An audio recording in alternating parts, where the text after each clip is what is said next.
What is going on, guys? Welcome in today's video on how to buy the API3 token on Coinbase. So for the first step we need to log into our Coinbase account. If you don't have one yet, then use the link in the description to get 10 euros of Bitcoin for free. Once you have logged into your account, you will arrive at this homepage, and for the next step we need to use the search bar right on top. You can type in API and there the coin is. We will select it and now you are at the token page. As you can see the chart over here, and on the right side we have a buy, sell and convert option. For this video we use the buy option, and we need to fill in the amount of euro or dollars we would like to use for this purchase.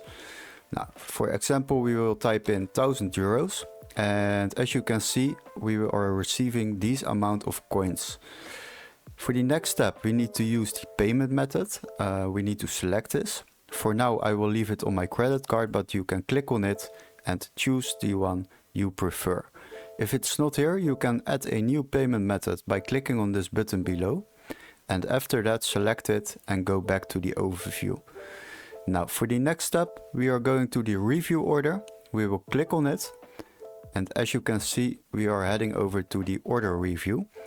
Now, we are be able to save a lot of money on this trade, because every time you purchase or you sell crypto on Coinbase, you are paying a transaction fee. For this order, it is 38 euros.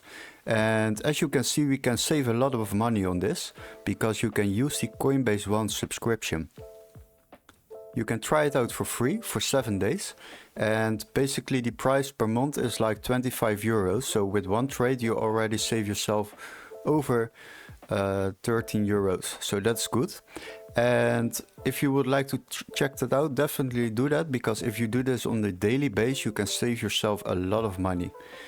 Once you have decided to buy this coin, you can simply click on buy now, and these coins will be automatically added to my assets on the left side. Hopefully this video was very helpful. Don't forget to like and subscribe, and we would love to see you in our next tutorial. Cheers guys, bye bye.